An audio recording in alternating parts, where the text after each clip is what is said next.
Inihain ng religious group at grupo ng mga abogado sa Office of the Secretary General ang ikatlong impeachment complaint laban kay Vice President Sara Duterte.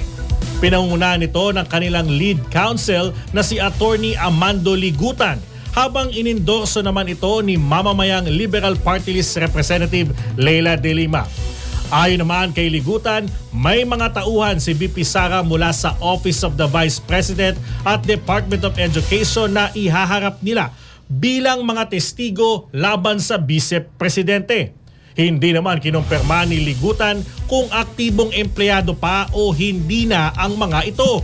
Dagdag pa ni Ligutan, culpable violation of the Constitution, betrayal of public trust, plunder, bribery, malversation and other high crimes ang naging grounds ng kanilang reklamo.